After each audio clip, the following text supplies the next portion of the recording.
अच्छा वर्कआउट किया इस चीज पे जो है। और उसके साथ में जो है कुछ और मतलब जो है नाड़ी के ऊपर लोगों के वर्कआउट आए हैं, और उसमें देखेंगे कि हर जगह कुछ न कुछ थोड़ा हट करके चीजें मिल रही थी जो है। किसी का कोई कंसेप्ट है, किसी का कोई कंसेप्ट है, उसमें कंफ्यूजन क्रिएट होता है। कंफ्यूजन क्या क्रिएट होता है कि हर चीज को नाड़ी के नाम पे हम लेकर के चल रहे हैं, लेकिन एग्जैक्टली जो नाड़ी वर्ड जो है वो मतलब उसको किस तरीके से हमें यूज करना है उसके लिए, मतलब उसके टोटल मतलब जैसे अगर हम देखें। हाँ जी, आवाज आ रही है मेरी सभी को? हाँ हाँ, आवाज आ रही है, हाँ, प्रॉब्लम नहीं है ठीक। आप। हाँ, तो उसमें जो है सबसे पहले हमें एक कंफ्यूजन जो है वो दूर करना है कि एक्चुअल में नाड़ी एस्ट्रोलॉजी जो है क्या अलग से कोई डिवीजन है या कुछ अलग से कोई चीज नई हट करके है। इसमें सबसे पहले जो मेरा अपना ओपिनियन जो इसमें अभी तक का स्टडीज में बना है कि नाड़ी एस्ट्रोलॉजी जो है कोई अलग से कुछ एक नया डिसिप्लिन नहीं है। जो हम अभी फिलहाल जो एस्ट्रोलॉजी को देख रहे हैं, जितना भी हम ज्योतिष के विषय को हम देखते हैं, तो आप देखेंगे उसके अंदर जैसे हमारा खगोल शास्त्र आ गया, फिर गणित आ गया, फिर उसके बाद फलित आ गया। तीन हम इन चीजों को ध्यान देते हैं उसके अंदर। फिर फलित में जब हम जाते हैं तो हम देखेंगे कि इंडिविजुअल नेटिविटी का विचार होता है। नेक्स्ट हम जो है जैसे उसको मुंडेन लेवल पे यानी वैश्विक स्तर पे विचार करते हैं। ठीक है, तो इन सब बातों के साथ साथ हमें एक और चीज देखने को मिलती है कि डिफरेंट टेक्स्ट अवेलेबल है। जो डिफरेंट टेक्स्ट हैं उसमें देखेंगे मेन जैसे पराशरी का आता है, वृत पराशर होरा शास्त्र जो है। उसके बाद जो हमारे पास वराहमी का टेक्स्ट है, बृहद जातक जो है। ऐसे उसके अलावा सारावली है, या दूसरे जो और बहुत सारे हमारे पास टेक्स्ट अवेलेबल हैं। अभी तक हो क्या रहा था कि जो सारावली या जैसे व्रत पराशर होरा शास्त्र या बृहद जातक को हम देखते हैं, तो इनमें क्या रहता है कि इनमें थोड़ा सा सिमिलरिटी है सभी के अंदर जो है। फिर जैसे खासकर जो आरजी राव साहब का जब टेक्स्ट आया, उससे पहले एक चीज और मैं बताना चाहूंगा कि जो तमिल में जो काफी टेक्स्ट पब्लिश हुए थे, जो जैसे अपना नाड़ी के रिलेटेड जो हम टेक्स्ट की बात कर रहे हैं, वो तमिल लैंग्वेज में पहले पोएट्री में थे। पोएट्री से उनको तमिल का जो उनका अपना वर्जन था उसमें ट्रांसलेट हुए। उसके बाद वो फिर जो है बाद में धीरे धीरे लोगों ने उसको इंग्लिश में और उसमें प्रोवाइड करने का कोशिश किया जो है। तो अब क्या हुआ कि जो टेक्स्ट की जब हम बात करें पराशरी की, तो उसमें देखेंगे कि कहीं ना कहीं एक जो सिस्टमेटिक अप्रोच जो है वो मिसिंग है। अब यहाँ से जो है जैसे जैसे टेक्स्ट हमारे जानकारी में आते गए, तो उससे क्या हुआ कि उनका आप देखेंगे कि जैसे जेमिनी का कंसेप्ट जो है अगर आप लेके चल रहे हैं, तो उसमें थोड़ा सा एक जैसे डिफरेंट चीजें मिलती हैं जो है। पराशरी से थोड़ा सा मतलब एक अलग डिसिप्लिन हो जाता है वो जो।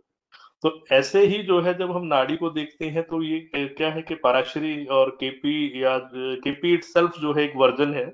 और इसमें जो नेक्स्ट हमारा जेमिनी हुआ, या जो अब जो नाड़ी का हम स्टडी कर रहे हैं, ये सारी चीजें जो है देखेंगे, ये सभी चीजें हैं, इनका आधार एक ही है। इसमें कोई आधार अलग अलग नहीं है। डिफरेंट स्कूल ऑफ थॉट्स, जैसे पराशरी स्कूल ऑफ थॉट्स रहा, जेमिनी स्कूल ऑफ थॉट्स रहा, ऐसे ही जो different different school of thoughts में जैसे जैसे ब्रांचेज जो है उसमें बढ़ती गई, वैसे वैसे एक एक चीज का स्पेशलाइजेशन जो है आता गया जो है।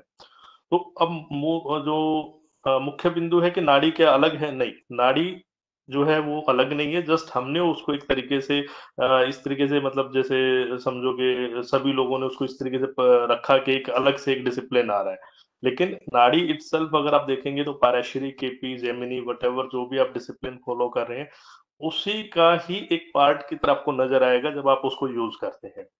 नाड़ी के अंदर फिर फर्दर क्या आता है कि जैसे हम देखेंगे जहाँ चंद्रकला नाड़ी की बात आती है, देव किरलम जो आर संतानंद जी ने ट्रांसलेशन किया, उसमें देखेंगे अमांसाज की बात आ जाती है। 150 अमांसाज है उसके अंदर। फिर फर्दर उनके जो है उसको जो है उन्होंने दो पार्ट में, उत्तरार्ध और पूर्वार्ध, फिर उसके अंदर जो है वर्ण के अनुसार उन्होंने जो एक सिस्टमेटिक उसका डिसिप्लिन प्रपोज किया है, वो व्यवस्था आ गई जो है। तो वहां पर देखेंगे कि जो है एक समस्या क्या आ जाती है कि अयनांश के अनुसार जो है वहां पर वेरिएशन आता है। अगर बर्थ टाइम की करेक्टनेस नहीं है तो उससे वेरिएशन आता है। तो ये आज की डेट में बर्थ टाइम जो है उसका एक डेफिनेशन सबसे कॉम्प्लिकेटेड है। बर्थ टाइम की डेफिनेशन क्या ली जाए जो है, ये एक बहुत कॉम्प्लिकेटेड विषय है। उसके ऊपर हर व्यक्ति अपना एक थॉट, अपना एक प्रोसेस लेके चल रहा है। लेकिन एक अगर आप कहीं के सभी को एक बिल्कुल स्वीकार्य जो है वो कहीं ना कहीं आप देखेंगे एक सिंगल डेफिनेशन उसमें नहीं है। ठीक है। अब बर्थ जैसे बर्थ टाइम की हम बात करते हैं, तो बर्थ टाइम में जैसे हम कहते हैं कि नाल काटने का होना चाहिए, ठीक है। दूसरा हमारे पास जो बात आती है कि उसमें जब भूपतन होता है, आज की डेट में भूपतन का कंसेप्ट ही खत्म हो चुका है। जब सिजेरियन ऑपरेशंस हो रहे हैं, तो उसमें भूपतन का तो मतलब ही नहीं बनता जो है, ठीक है।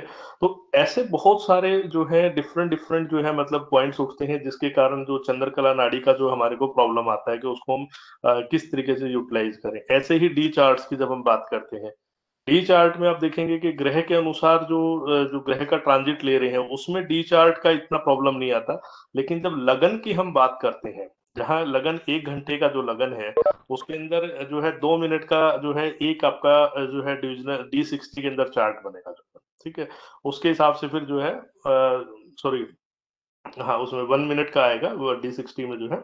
उस हिसाब से आप देखेंगे कि जो बर्थ टाइम की एक्यूरेसी जो है अगेन थोड़ी सी डाउटफुल हो जाती है। तो जिसका बर्थ टाइम करेक्टली नहीं नोट किया गया, तो उसमें इश्यूज आते हैं।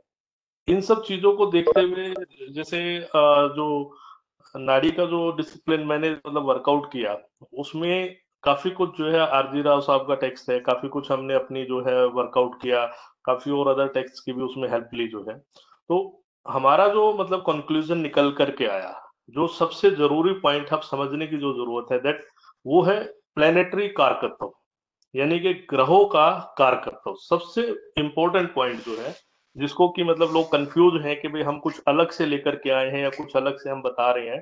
तो यहाँ मैं सबसे पहले क्लियर कर दूं कि हम जो चीज बता रहे हैं वो कोई अलग से नहीं है। हमने सिर्फ जो प्लेनेटरी कारकत्व है,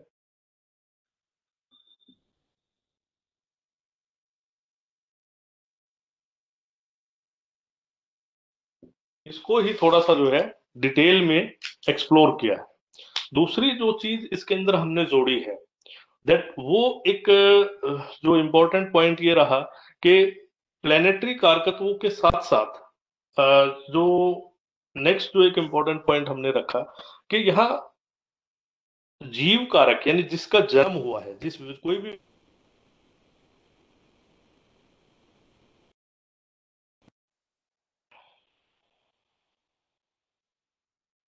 व्यक्ति जिसका जन्म है, हम उसको जीव मान के चलते हैं। तो जीव कारक ग्रह के अनुसार फिर हम फलित को करते हैं।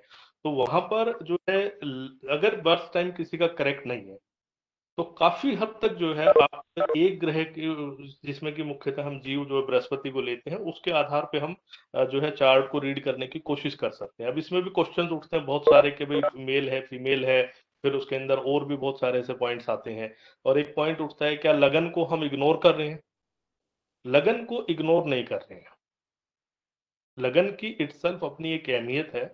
लेकिन हम जब एक सिस्टमेटिक अप्रोच के साथ आगे बढ़ेंगे, तो आप देखेंगे कि हमारे को बहुत सारे जो टूल्स हैं, बहुत सारी इंफॉर्मेशन जो है, वो सिर्फ प्लेनेटरी कारकत्वों के आधार पे ऐसी मिलती है, जिसको कि अगर हम अपना जो भी डिसिप्लिन हम फॉलो कर रहे हैं, चाहे वो पाराशरी है, चाहे केपी है, चाहे जेमिनी है, या अदर कोई डिसिप्लिन है, उसमें अगर हम उसको जोड़ते हैं, यहाँ से जो हमारे टूल्स जो या इंफॉर्मेशन हमें जो मिल रही है, तो वो हमारे को बहुत ज्यादा हेल्पफुल होती है। अब नेक्स्ट जो इसमें पॉइंट आता है प्लेनेटरी कारकत्वों के बाद जो है, जैसे अभी तक जो मैंने फर्स्ट वॉल्यूम और सेकंड वॉल्यूम जो मतलब पीडीएफ प्रोवाइड किया है, उसमें देखेंगे हमने केवल जो है राशि का जिक्र किया है, न हमने भाव का जिक्र किया। उसके अलावा जो है हमने नक्षत्रों को भी कंसीडर नहीं किया है, इवन हमने दशा को भी कंसीडर नहीं किया है। तो बहुत से लोगों ने इसको क्रिटिसाइज भी किया है कि भाई ये मतलब आधा अधूरा है। हाँ, ये आधा अधूरा है। आधा अधूरा इसलिए है कि अगर हम सारी चीजों को एक साथ लेकर के आते हैं, तो क्या है, कंफ्यूजन खड़ा हो जाएगा।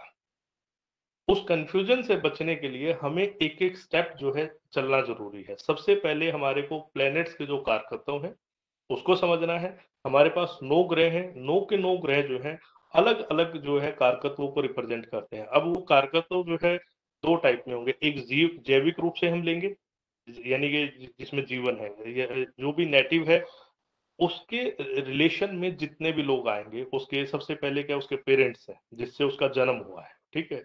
उसके बाद उसकी फैमिली लीनिएज आ जाएगी पूरी, जो है आगे पीछे दोनों तरफ आएगी। फिर उसके बाद जब आगे बढ़ता है तो उसकी शादी होती है। शादी होने के बाद उसके जो अपोजिट, क्योंकि शादी में शादी जिससे हो रही है उसको हम 7th हाउस से कंसिडर करते हैं। तो यानी कि कहीं ना कहीं जो शादी के बाद जो जितने भी हमारे वाइफ की साइड से या पति की साइड से जो रिलेटिव्स आ रहे हैं वो हमारे अपोजिट साइड में, ठीक है। ऐसे हम सिस्टर की बात करें, बुआ की बात करें या चाचा की बात करें, तो हर जगह से हमारे को अलग अलग टाइप के रिलेटिव्स या संबंध जो है मिलते हैं। तो ये सब जो है हम पहले इनको प्लेनेट से आइडेंटिफाई करें। नेक्स्ट हमारे पास जो पॉइंट आता है वो है हमारे पास 12 राशियां। 12 राशियों के अंदर जो है पूरा हमारा जो जोडाइक है यानी जो राशि मंडल है उसको 360 डिग्री को हमने 12 राशियों में यानी 30 डिग्री के हिसाब से उसको डिवाइड कर दिया। अब उस 30 डिग्री के हिसाब से जब डिवाइड किया जाता है तो आप देखेंगे कि उसका एक पैटर्न बनता है। जैसे अगर आप नॉर्थ इंडियन स्टाइल में कुंडली बना रहे हैं तो उसको जो है अलग तरीके से हम उसका जो पैटर्न फॉलो करते हैं। साउथ इंडियन स्टाइल में है तो उसको अलग तरीके से थोड़ा सा हो जाता है। तो अब जो हाउसेस की जो बात आई, नेक्स्ट जो प्लेनेटरी कारकत्व, देन जो है राशि, राशि के बाद हाउस, हाउस को हमने यहाँ इग्नोर किया है। इग्नोर इन द सेंस कि फॉर द टाइम बिंग हम हाउस को वेटेज नहीं दे रहे हैं, क्योंकि बहुत सी जगह जो है उससे एक जो कंफ्यूजन क्रिएट होता था, तो उसको हमने पहले क्या किया कि सबसे पहले जो है ग्रह के कारकत्व, उसके बाद राशि के कारकत्व। आने वाले टाइम में हम जो है भाव को भी जो है कंसीडर करेंगे, नक्षत्र को भी कंसीडर करेंगे, दशा के जो डिफरेंट पैटर्न्स है उसको भी कंसीडर करेंगे, ग्रह का जो एस्पेक्ट है। सबसे जरूरी चीज जो है एक जो है, अब नेक्स्ट जो हमारे पे इस पूरे डिस्कशन में पॉइंट आता है दैट वो है ग्रह का एस्पेक्ट जो यानी दृष्टि जो है। अगर आप पीडीएफ आपने पहला देखा होगा तो उसमें हमने ग्रह की दृष्टि के विषय में बोला है। एक डिफरेंट जो है वहां अप्रोच देखने को मिली है। उसके अंदर काफी चीजें हैं जो मैंने नहीं लिखी थी। जैसे एक पॉइंट उठता है, मैं स्टार्टिंग में उसको दोबारा से बोल देता हूँ दैट हम लगन को वेटेज नहीं दे रहे। तो लगन को वेटेज क्यों नहीं दे रहे हैं? लगन की अहमियत है या नहीं है, और है तो एक्चुअल में लगन की डेफिनेशन क्या है? ये एक बहुत इंपॉर्टेंट पॉइंट है जो नाड़ी ज्योतिष में अभी तक आप देखेंगे कि इसको कहीं पर भी ज्यादा डिस्क्लोज या इसके ऊपर बातचीत नहीं हुई है। सिर्फ क्या है, हम कारकतों को देख के चलते हैं, लगन को इग्नोर करके चल रहे हैं। ठीक। तो इसके पीछे भी पूरा एक कारण है कि लगन हमें लेना है नहीं लेना है, लगन की डेफिनेशन क्या है। ये भी पूरी एक मतलब एक समझिए इसका एक आधार है जो है। ठीक है। लगन हमारा एक स्टार्टिंग पॉइंट है जहां से हमें पता लगता है कि इस व्यक्ति की जर्नी कब स्टार्ट हुई जो है। कोई भी जीव है उसका जो बर्थ है, जर्नी स्टार्टिंग का मतलब क्या है, बर्थ। बर्थ कौन से वाला?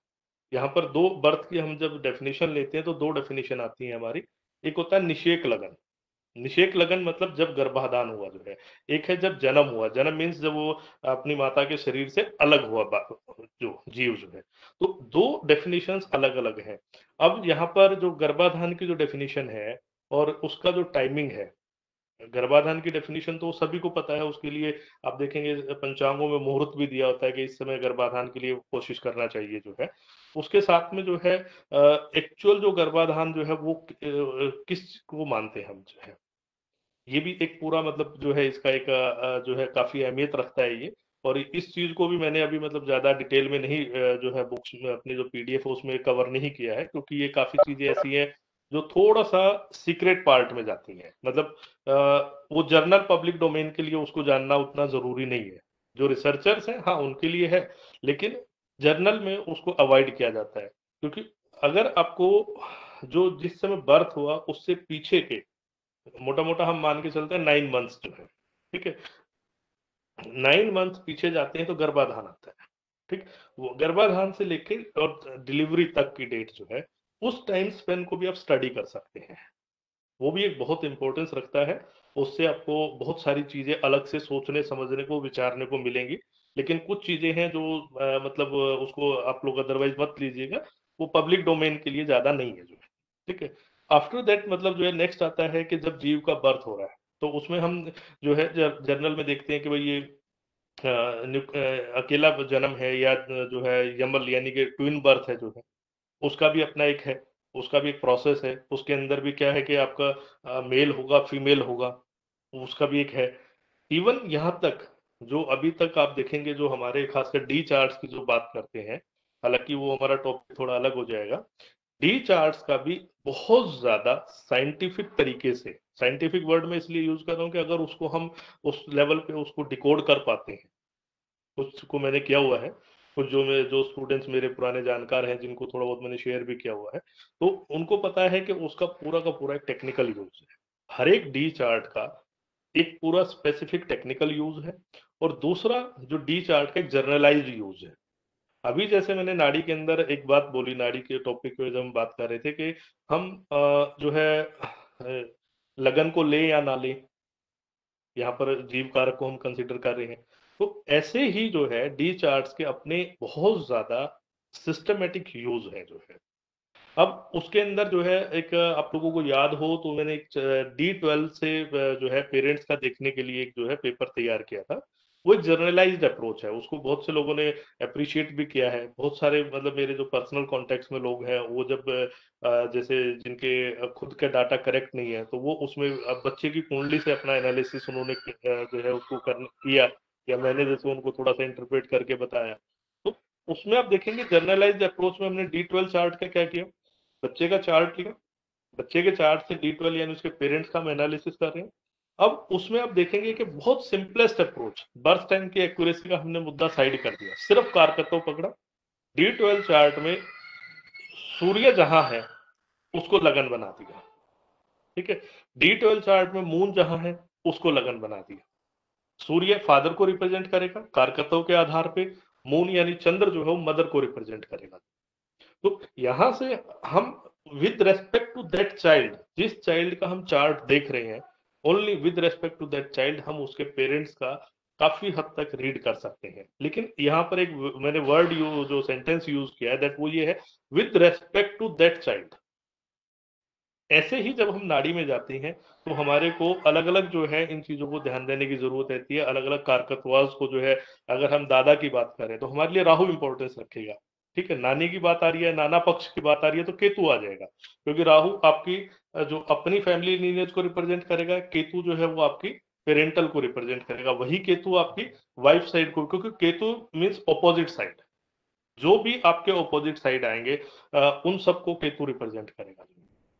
तो यहाँ जो है हमें स्टेप बाय स्टेप जो है चीजों को समझना है। जैसे दृष्टि की बात हो रही थी हमारी, तो दृष्टि की जो हम बात करते हैं पराशरी में हम देखेंगे कि हमारे को क्या कहा गया है कि सभी ग्रहों की 7वीं दृष्टि होती है, ठीक है। उसमें भी सूर्य चंद्र की सिर्फ 7वीं दृष्टि हम कंसिडर करते हैं, राहु केतु की 7वीं करते हैं। लेकिन जो वृत्त पराशर होरा शास्त्र का एक एडिशन था खेमराज का, पुराने टाइम का, वो मैंने रीड किया था। उसमें लिख के एक श्लोक था जिसमें कि 5वीं और 7वीं दृष्टि भी उसमें मेंशन थी जो है।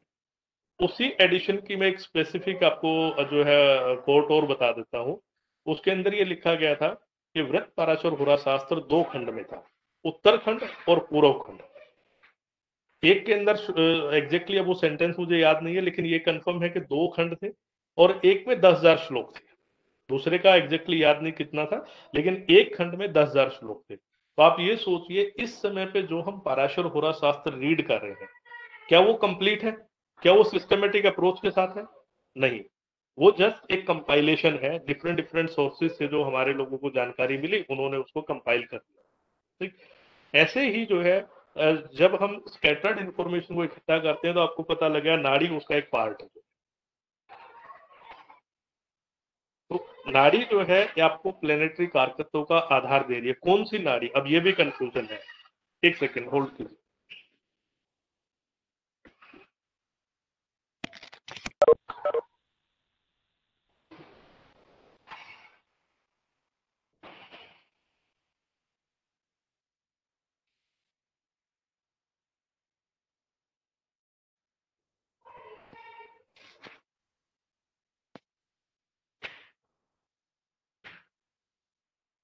हाँ जी, सॉरी। तो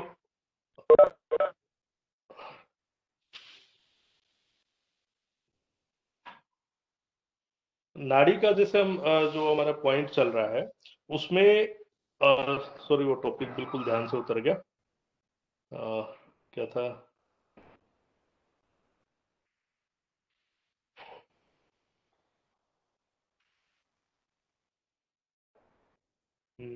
भरत पराशर हो रहा था। सॉरी, थोड़ा भरत पराशर हो रहा शास्त्र में अभी पूरा नहीं है। जो वृत्त पराशर होरा शास्त्र की जब हम बात कर रहे हैं तो वो आपको लगेगा कंपाइलेशन है, जब हम नाड़ी में आ रहे हैं तो नाड़ी में आप जो जर्नल में अभी बात क्या हो रही है, हम बात करें नाड़ी ज्योतिष में, तो उसमें भी हमारे को एक जो आरजी राव साहब का टेक्स्ट बार बार सामने आता है, दैट इज भृगु नंदी नाड़ी। अब यहाँ पर जो है यहीं से मेन जो है ट्रिक शुरू होता है। यहाँ क्या है कि भृगु जो नाड़ी है वो अलग है, नंदी नाड़ी प्लैनेटरी कारकत्व आधारित है, सप्तऋषि नाड़ी जो है वो हाउस के आधार यानी भाव के आधार पे, या भाव और लगन दो चीजों के आधार पे काम करती है। ठीक है, सप्तऋषि नाड़ी का ट्रांसलेशन है मेरे पास कुछ हिस्सों में। तो उसमें मैंने जब ये चीज नोटिस करी कि डिफरेंस कहाँ है, अब वो भृगु नाड़ी जो है टोटली डिफरेंट है। अगर भृगु के कुछ पार्ट आप देखेंगे जिसमें CS पटेल साहब ने भी काम किया हुआ काफी अच्छा जो है, तो आप देखेंगे वहां से जब आप देखेंगे तो वो इससे अपना क्या नाम है, भृगु नंदी नाड़ी से उसका कहीं भी लिंक नहीं बनता है। भृगु नंदी नाड़ी जो है बेसिकली जो है वो भृगु नाड़ी ना होकर के वो नंदी नाड़ी ही है, और उसके अंदर ज्यादातर जो है नंदी नाड़ी का ही पार्ट जो है वो शेयर किया गया है। उसी में आप देखेंगे आर संतानम साहब का भी कुछ टेक्स्ट ट्रांसलेटेड अवेलेबल है, जो जो आप देखेंगे जो उसका ट्रांसलेशन मेथड है वो लगभग लगभग जो है आरजी राव साहब से मैच करता है। इवन जो सप्तऋषि नाड़ी है उसका जो मैंने जब ट्रांसलेशन जो करवाया उसमें भी यही चीज निकल कर के आई कि वो पैटर्न जो है वो लगभग एक जैसा आ रहा है। सप्तऋषि नाड़ी, नंदी नाड़ी, इन चीजों का या जो आर संतानम साहब ने काम किया वो उनका पैटर्न लगभग लगभग एक जैसा आ रहा है। तो यहाँ इम्पोर्टेंट बात ये है कि आप किस पॉइंट को कंसिडर कर रहे हैं। आप प्लेनेटरी कारकत्व ले रहे हैं, या जो है आप हाउस को ले रहे हैं, या अमांशास यानी कि प्लेनेट राशि मंडल में प्रत्येक राशि के अनुसार कौन सी डिग्री पे उपस्थित है। इन सब चीजों को आपको जब लेना है तो आपको एक बात ध्यान रख के चलनी है कि सभी चीजों को मिक्स नहीं करना। अगर एकदम सबकी खिचड़ी पका देंगे कि आप जो है चंद्रकला नाड़ी भी लेके आ रहे हैं, भृगु नाड़ी भी उठा के ले आए कहीं से, फिर सप्तऋषि नाड़ी को भी बीच में ऐड कर रहे हैं, फिर कपले जो पराशरी सिस्टम भी, जेमिनी सिस्टम भी, आप कंफ्यूज हो जाएंगे। इसमें सबसे बढ़िया क्या है, एक एक डिसिप्लिन को आप जो है समझिए, उसके बाद जो है उसको जो आपका बेस बना हुआ है, वेदर इट इज केपी, कुछ लोग कह रहे हैं केपी को अलग है, नहीं, केपी को भी आप फॉलो करेंगे कोई दिक्कत नहीं, उसमें जेमिनी को फॉलो करेंगे या पराशरी सिस्टम ले रहे हैं या कोई भी डिसिप्लिन आप ले रहे हैं, उसमें आप प्लेनेटरी कारकत्वाज को ऐड करके देखिए, और आप देखेंगे आपके जो स्किल्स हैं वो पहले के मुकाबले काफी इंप्रूव। नेक्स्ट जो है, जो इसमें मैंने जो PDF में बोला है वो है हमारा राशियां। राशि का भी हमने जो है उसकी ग्रुपिंग करी है। राशि में आप लोगों ने एक चीज नोट करी होगी कि जो इम्पोर्टेंट पॉइंट है, इंटरेस्टिंग पॉइंट क्या आता है कि हमारे यहाँ जो है धर्म, अर्थ, काम और मोक्ष, ये चार जो है हमारे लाइफ के पहलू माने गए, धर्म, अर्थ, काम और मोक्ष। इसी आधार पे हमने राशियों को जो है, यानी जो हमारा 12 राशियों का जो मंडल है उसको डिवाइड किया है। पहला जो हमारा 1-5-9 का जो है, ये इसको जब हम 1-5-9 यानी मेष, सिंह और धनु राशि, ये है हमारी अग्नि तत्व प्रधान राशियां जो है। इसमें भी फिर आप देखेंगे अग्नि तत्व में चर, स्थिर, द्वि स्वभाव, ये भी हमारा एक वर्गीकरण आता है। इसके साथ साथ जो अभी मैंने बात करी कि हमारे जो मनुष्य जीवन का जो चार पुरुषार्थ है, या जो चार पिलर्स हैं, या जो चार आधार है, दैट इज धर्म, अर्थ, काम और मोक्ष, ये चारों भी उसी के अंदर से निकल के आते हैं। और मेरा जो मतलब जो थिंकिंग थॉट प्रोसेस है वो यहाँ से शुरू होता है कि धर्म, अर्थ, काम और मोक्ष, इन चार, क्योंकि एज पर हिंदू मैथोलॉजी या हमारा जो वैदिक कंसेप्ट, ये इन चारों के आधार पे ही हम मनुष्य के जीवन को वो जीने के लिए प्रेरित करता है। ठीक है, आप देखेंगे कि जो धर्म है वो 1-5-9 के अंदर आ गया है। ठीक है, इसमें क्या है कि फायरी एलिमेंट है। नेक्स्ट हमारे पास जो वर्गीकरण आता है वो है हमारे पास अर्थ, धर्म, अर्थ। अर्थ में हमारे पास क्या आया, 2, 6, 10, यानी वृष राशि, कन्या राशि और मकर राशि। ठीक, अब इन राशियों को आप देखेंगे तो वृष राशि जो है वो स्थिर राशि में आती है। ठीक है, लेकिन अब इसमें जो अर्थ एलिमेंट का प्रभाव भी आता है, चर, स्थिर, उधर से जो है इसको क्या नाम है, स्थिर, उसमें भी हम कंसिडर करेंगे जो है, और अर्थ एलिमेंट भी लेके चलेंगे। नेक्स्ट हमारे पास जो है वो आता है धर्म, अर्थ, काम। काम यानी 3, 7, 11। अब यहाँ पर एक मैं छोटा सा इसको समझने के लिए आपको कि वर्गीकरण क्यों महत्व रखता है, जहां बहुत सारे लोग इसको गड़बड़ कर जाते हैं। अब हम काम वर्ड जो रिप्रेजेंट कर रहे हैं तो वो 3, 7, 11 में आ गया। ठीक है, एक इसको मैं बाद में पूरा कवर करूंगा, लेकिन एक पॉइंट और साथ में जो मोक्ष वाली बात है, 4, 8, 12 यानी कर्क, वृश्चिक और मीन राशि, ये तीनों वाटरी साइन है। ठीक, अब इनकी जो चर स्थिर द्वि स्वभाव वाली वो आप जानते हैं सभी जो है। तो अब जो मैथोलॉजी को जब आप हमारे पुराण पढ़ेंगे, क्योंकि ये जो इन्फॉर्मेशन है ये सारी की सारी स्कैटर्ड फॉर्म में हमारे पुराण और डिफरेंट टेक्स्ट में अवेलेबल है। सिर्फ ये है कि आपको रीड करना पड़ेगा, एक बार नहीं 2 बार 4 बार जब आप रीड करेंगे वो सारी इन्फॉर्मेशन आपको जो है डिफरेंट डिफरेंट सोर्सेज से, कहीं 1 लाइन, कहीं 2 लाइन, कहीं 10 लाइन आपको लिखी हुई मिलेगी। मोक्ष का जो कंसेप्ट है उसको हम विचार नहीं करते, क्योंकि वो एक इंडिविजुअल है और उसका एक बिल्कुल आपके जो डिस्कशन को डिफरेंट ट्रैक पे ले जाएगा। यहाँ ये विचार जो है, जो हमने कहा धर्म, अर्थ, काम और मोक्ष, इसको क्यों वेटेज देना है? क्योंकि हर सोल, हर जीव की जर्नी का एक पर्पस होता है। जर्नी मतलब जो पैदा हुआ और उसके मृत्यु तक उसका एक पर्पस डिफाइंड होता है।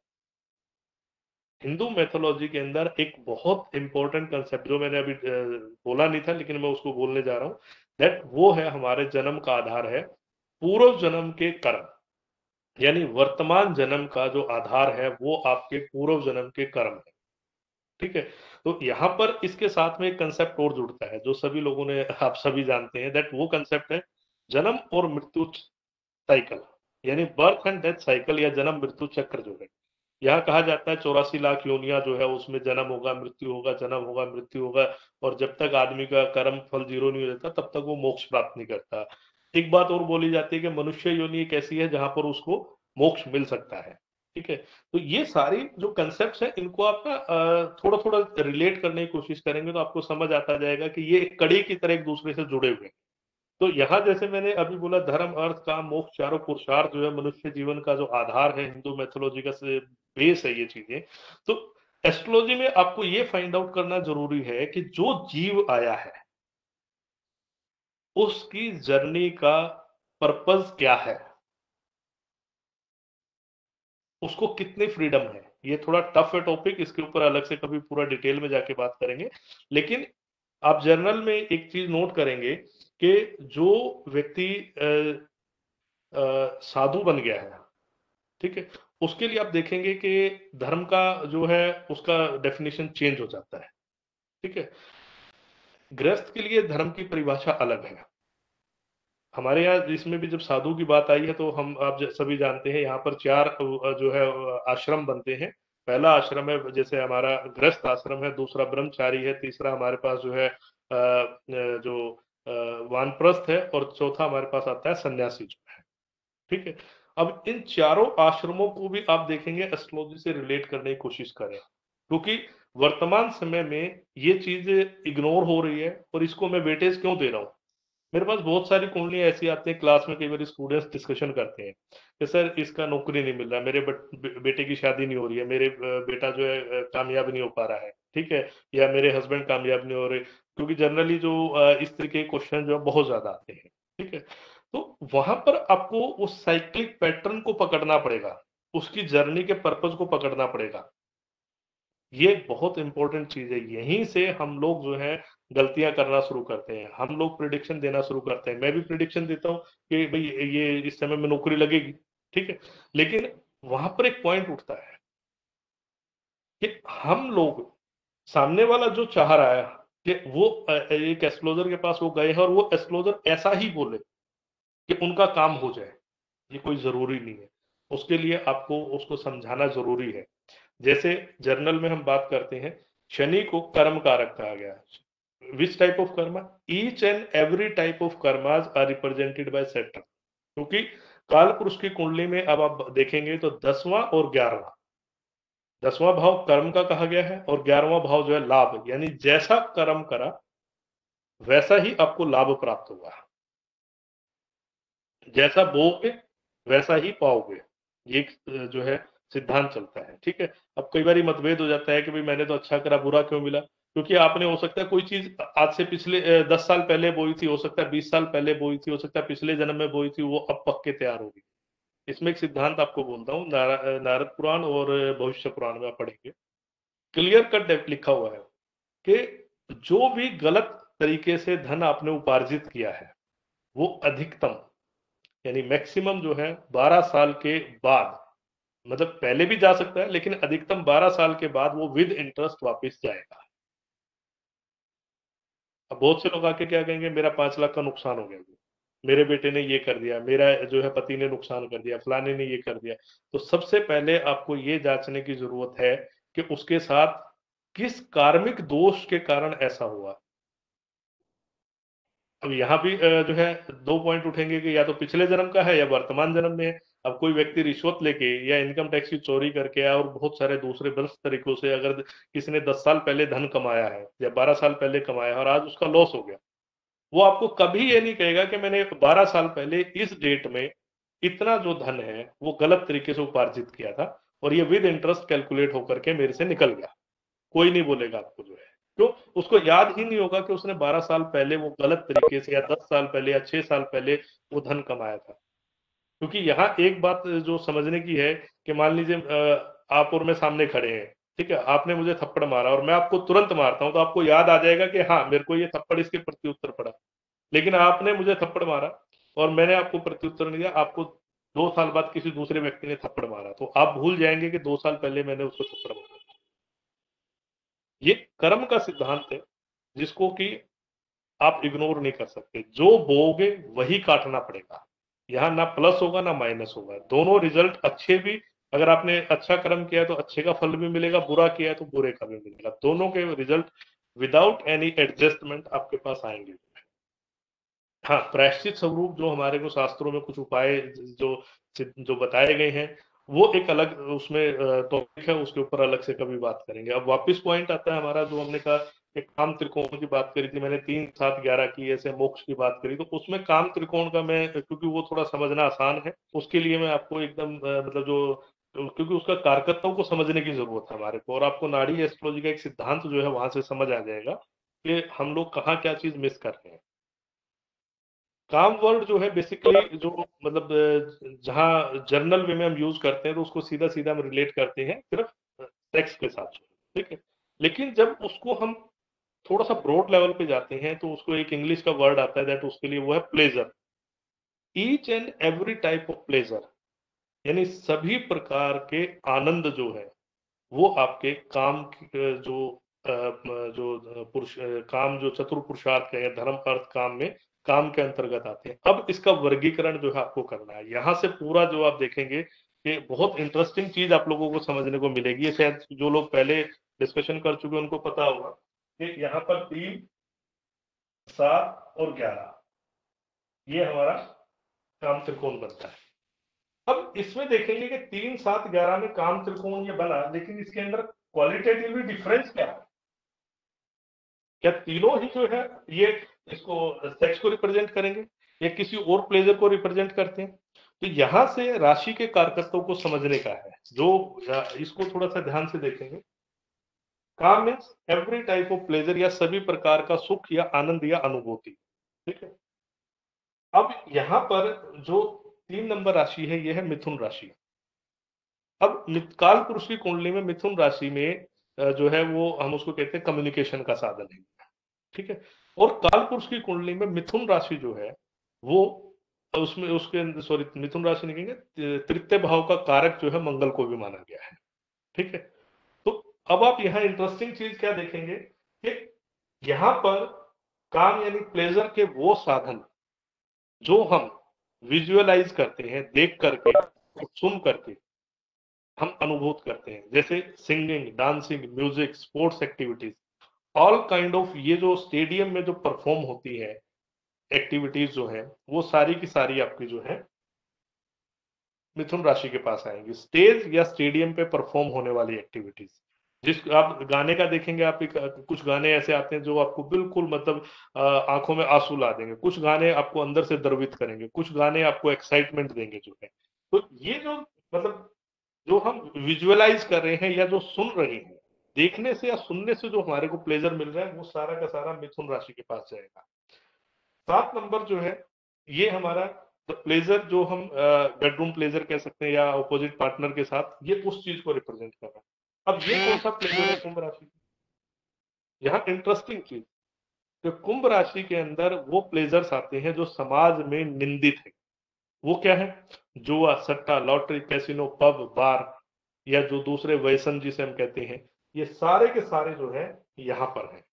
तो अब काम त्रिकोण की जब आप ब्रॉड लेवल पे मतलब जब परिभाषा अब आपको समझ आ गई होगी कि हमें 3, 7, 11 में इसका वर्गीकरण जब करते हैं, तो 3 में हमारे को visualise, stage performance, sports activities, singing, dancing, music, ये चीजें आ रही हैं। अब यहाँ पर भी जब आप कुंभ में जा रहे हैं तो यहाँ भी देखेंगे कि जब पब, डिस्को, बार की बात आ रही है तो यहाँ भी डांसिंग आ रही है, लेकिन नेचर चेंज हो गया। भारतीय दर्शन में इसको भरतनाट्यम या दूसरे जो हमारे सांस्कृतिक जो डांस के जो प्रारूप थे, जो अलग अलग जो भरतनाट्यम हो गया, कथकली, इस टाइप के जो है, वो सारे के सारे जो है इस तरफ आते थे। उनके पर्पस भी अलग होते थे जो है, उसमें मुद्राएं बनती थी, उसमें स्पेसिफिक जो है हाथ की, पैर की, आंखों की, ये आप देखेंगे वो एक कलाकारी होती थी। यहाँ पर जो है अलग टाइप का, क्योंकि वहां पर वो चीज करप्ट फॉर्म में आ रही है। यहाँ पर जो है प्लेजर अलग टाइप में रिप्रेजेंट हो रहा है। ठीक, तो इस प्रकार से हमें हर एक राशि के, हर एक ग्रुप के, हर एक वर्ण के, हर एक आश्रम के पर्पस को समझने की जरूरत है। कौन सी राशि किस चीज से, किस गुण धर्म को रिप्रेजेंट कर रही है। अगर हम 1, 5, 9 की धर्म की बात करते हैं तो ये तीनों राशियां 1, 5, 9 में अग्नि प्रधान है। अब अग्नि प्रधान राशियों में डिफरेंस क्या आया? मेष राशि जो है मंगल के पास है, मंगल को पाप ग्रह कहा गया है, क्रूर और पाप दोनों क्वालिटी बोली गई। देव ग्रुप में मंगल को पापी और क्रूर ग्रह भी कहा गया है। ठीक है, अब यही राशि जो है चर राशि भी है। ठीक, नेक्स्ट जो हमारे पास सिंह राशि है, सिंह राशि सूर्य की है। सूर्य को राजसिक प्रवृत्ति कहा गया, सूर्य को क्रूर कहा गया लेकिन पापी नहीं कहा गया। डिफरेंस ध्यान रखिएगा, सूर्य को क्रूर ग्रह बोलते हैं, पापी ग्रह नहीं बोला जाता। ठीक है, और जो सिंह राशि जो अग्नि प्रधान है उसको स्थिर राशि भी कहा गया है। यही जब हम धनु राशि के पास जाते हैं तो धनु राशि जो है अग्नि प्रधान है लेकिन द्विज स्वभाव है और गुरु का उसका आधिपत्य आता है। ठीक है, अब गुरु के पास 2 राशि है, ऐसे ही मंगल के पास 2 राशि है, एक वाटरी साइन मंगल के पास है, एक वाटरी साइन गुरु के पास भी। ठीक, तो यहाँ पर क्या है कि गुण धर्म वेरी करता है। आप कौन से राशि में कौन से आपका जो ग्रह वहां बैठा हुआ है वो उसी गुण धर्म को उठाएगा। ये एक इंटरेस्टिंग पॉइंट है कि राशि जो है ब्रॉड लेवल पे, कोई भी राशि जब आप लेते हैं उसका ब्रॉड लेवल पे एक जो है उसका एक मीनिंग निकल के आता है, और कहीं ना कहीं उसके अंदर जो है उसका जो है आप देखेंगे वो इनपुट या तो पब्लिक डोमेन में रहेगा या सबटल लेवल पे हिडन फॉर्म में भी हो सकता है। उसका एक उदाहरण है, जैसे हम वेरिएशन को कंसिडर करना चाहते हैं तो छठा भाव जो है वो हमारा कर्जा, लड़ाई झगड़ा, बीमारी, मुकदमा, कर्जा, टेंशन, तनाव, जो हमारी लाइफ की डिफिकल्टीज हैं, ये उसको रिप्रेजेंट करता है। 6th हाउस जो कन्या राशि जो है। ठीक है, तो लेकिन अब 6th हाउस की जब आप बात करेंगे, बड़ी इंटरेस्टिंग चीज है कि हॉस्पिटल में जब आप जा रहे हैं तो वहां पर 2 लोगों की प्रधानता है। एक जो बीमार होकर के आए हैं, एक वो लोग हैं जो ठीक होने मतलब जिनको उनको बीमार लोगों को ठीक करना है। ये उसमें बीमार लोगों को ठीक ठीक कौन करेगा? डॉक्टर है, नर्स है, पैथोलॉजिकल डिपार्टमेंट हो गया, उसके अलावा जो है दूसरे और डिपार्टमेंट्स आ जाते हैं। ठीक है, पेशेंट में जो है पेशेंट तो है ही, लेकिन पेशेंट के साथ में उसका जो टेक केयर करने वाला यानी एक अटेंडेंट उसके साथ गया हुआ है। ठीक, उसी में आप देखेंगे कि वहां पर जो है अगर बड़ा हॉस्पिटल है तो वहीं पे एक अकाउंटेंट भी काम कर रहा है, वहीं पे सीए भी होगा, वहीं पे जो सिक्योरिटी गार्ड्स भी होंगे। तो ऐसे ही जब हम कोर्ट की बात करते हैं तो कोर्ट में आप देखेंगे जो है आते हैं, उसमें जज आएगा, वकील आएंगे। जज और वकील को हम एक कैटेगरी में रखते हैं। उसके बाद जो है पुलिस वाले आएंगे, क्योंकि वो लॉ एनफोर्समेंट उनका काम है जो। ठीक है, उसके बाद हम देखेंगे जो अपराधी आ रहे हैं, ठीक है, पीड़ित आ रहे हैं। तो एक ही कटघरे में पीड़ित भी खड़ा होता है और उसी कटघरे में थोड़ी देर बाद जो है जो आरोपी है वो भी खड़ा हो रहा है। ठीक, तो यहाँ पर आपको डिफरेंस समझना है कि आप पीड़ित के तौर पे जाएंगे, रोगी के तौर पे जाएंगे, या आप वहां रोगियों का इलाज करेंगे, या आप वहां पर जो है अपराधी बन के जा रहे हैं, या पुलिस वाला बन के जा रहे हैं, या जज बन के जा रहे हैं, वकील बन के जा रहे हैं। इस डिफरेंस को समझने की जरूरत है। वो राशि का कारकत्व, राशि आपको एक ब्रॉड व्यू दे देगा। जैसे हमने यहाँ काम त्रिकोण की बात करी, धर्म त्रिकोण की बात करी, कि आपको एक ब्रॉड व्यू दे रहा है। उस ब्रॉड व्यू को समझने की जरूरत है। जैसे वो ब्रॉड व्यू आपको समझ आ जाएगा, उसी के बाद जो है आप उसको अच्छे से जो है समझ पाएंगे। तो यहाँ मेन फोकस घूम फिर के हमारा क्या आया? कारकत्व। हर एक ग्रह का एक कारकत्व है, उसके साथ में हमारे को राशि का कारकत्व है, अभी हमने नक्षत्र के ऊपर बात नहीं करनी। नक्षत्र के कारकत्व अलग हो जाते हैं। नक्षत्र राशि का पैरामीटर देखेंगे कि 30 डिग्री का है, नक्षत्र का पैरामीटर जो है वो 13 डिग्री 20 मिनट का है। कुछ नक्षत्र एक ही राशि में आते हैं, कुछ नक्षत्र जो है 2 राशियों के मध्य आते हैं। ठीक, तो ऐसे हमें उसको समझने की जरूरत है। नक्षत्र को इसलिए टच नहीं कर रहे क्योंकि अभी उसमें कंफ्यूजन खड़ा हो जाएगा कि वो उसके कारकत्व जो है फिर जो है अलग तरीके से हमें उसको रीड करना है। ऐसे ही जब हम दशा की बात करते हैं तो दशा क्या है? विंशोत्तरी दशा की जब हम बात करें, बाकी दशाओं को भी कंसीडर नहीं करें, बाकी दशाओं की अपनी अहमियत है।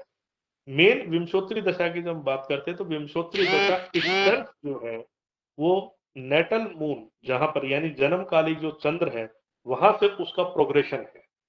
उसकी एक प्री डिफाइंड डेफिनेशन है कि केतु के नक्षत्र में केतु की दशा चलेगी। जब आप मंगल के नक्षत्र में है तो मंगल की दशा चलेगी।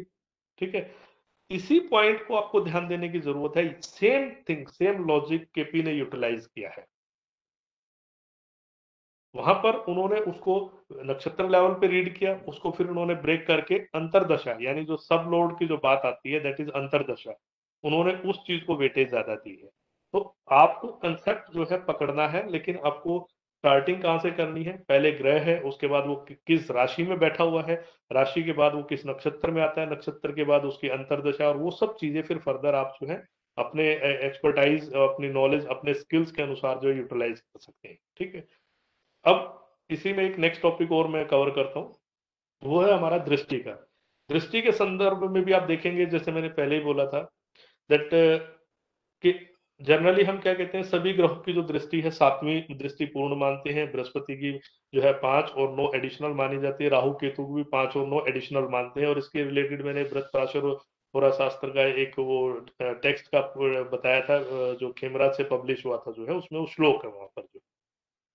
तो अब यहाँ पर जब नाड़ी में हम आते हैं थोड़ा सा डिफरेंस आ जाता है।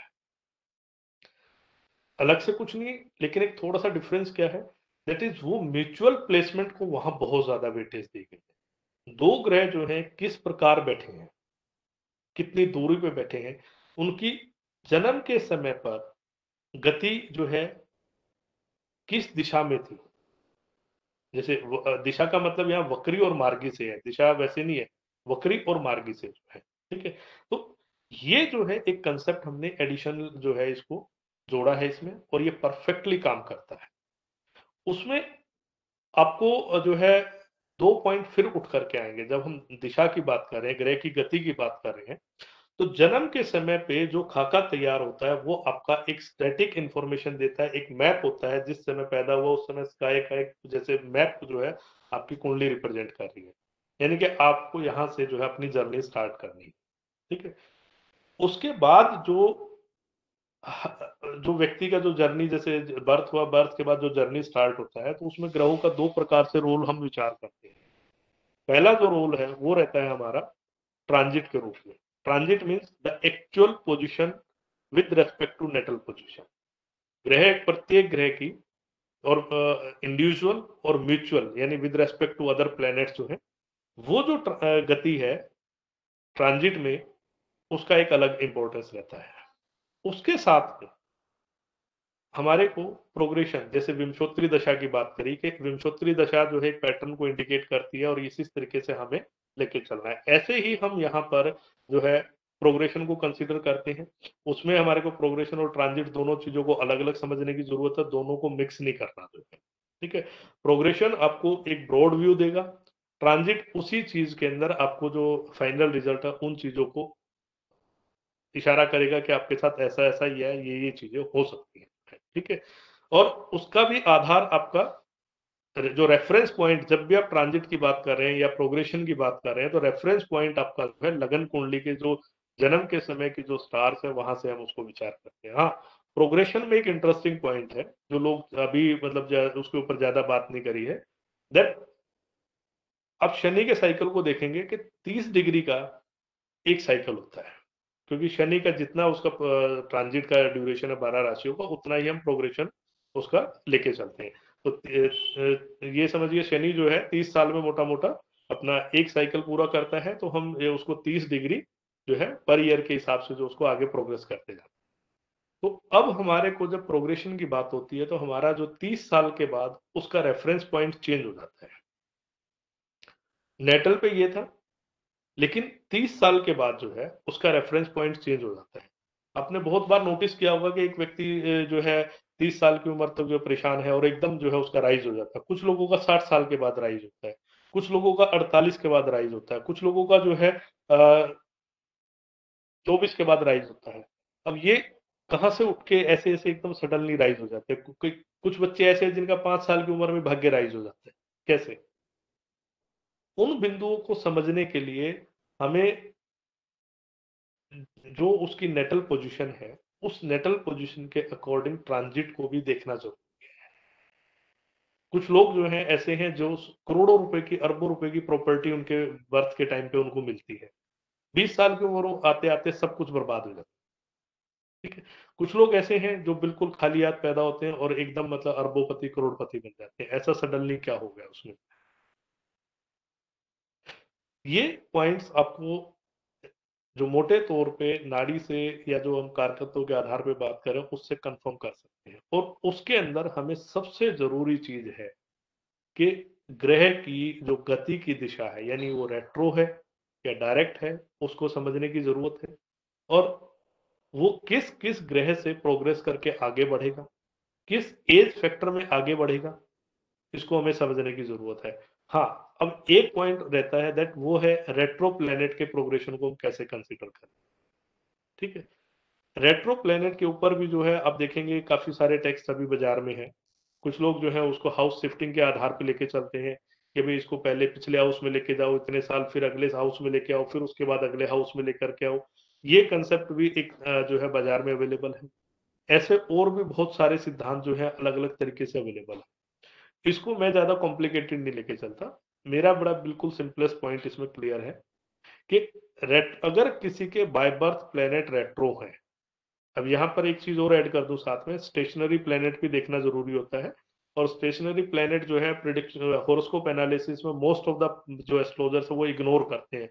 स्टेशनरी प्लेनेट वो जो जन्म के समय पे जिनकी गति लगभग जीरो थी, यानी कि जो जो है या तो डायरेक्ट होने जा रहे थे या रेट्रोग्रेड होने जा रहे थे जो है, उस पॉइंट को भी बहुत ध्यान देने की जरूरत होती है। और हमें जब पंचांग बना कोई भी हॉरोस्कोप हम बनाते हैं तो हमें पंचांग चाहिए और पंचांग में हमें ये देखना जरूरी होता है कि इस जन्म के ठीक पहले या ठीक बाद में कौन से ग्रह वक्री या मार्गी हो रहे हैं। ये नॉर्मल में इसका काम नहीं आएगा, लेकिन जब आप किसी के कॉम्प्लिकेटेड केस में उलझते हैं जहां पर आपकी रेमेडीज फेल हो रही है, जहां पर आप देख रहे हैं कि एक स्टैटिक टाइप का ही उसमें मतलब व्यक्ति एक ही ढर्रे पे चलता जा रहा है, उसको कितना समझा लो कितना कुछ कर लो उसको कोई फर्क नहीं पड़ता। ठीक है, तो वो जो चीजें हैं वो आपको ढूंढनी पड़ेंगी। उसको ढूंढने के लिए आपको चार्ट को जब बना है उसके लिए आपको देखना है। ठीक है, चार्ट जब हम देखने की बात कर रहे हैं तो अभी जैसे हम नाड़ी की हमने बात करी कि भाई हम प्लेनेटरी कारकत्वों को इम्पोर्टेंस देते हैं, साइन के कारकत्वों को इम्पोर्टेंस देते हैं। तो ऐसे ही हमें जो इस टॉपिक से हटके है दैट पंचांग को इम्पोर्टेंस देनी चाहिए। ज्यादातर लोग जितने भी मॉडर्न एस्ट्रोलॉजर आप देखेंगे पंचांग को देखते ही नहीं है। अब पंचांग का मतलब क्या है कि आपका पूरे पंचांग की हम बात करेंगे तो उसमें किस संवत्सर में जन्म हुआ, उसके बाद किस अयन में जन्म हुआ, कौन सा महीना था, ठीक है, तिथि कौन सी थी, पक्ष कौन सा था, करण, योग, चंद्र किस राशि में था। ये सब चीजें हमें वेटेज देनी चाहिए जो है।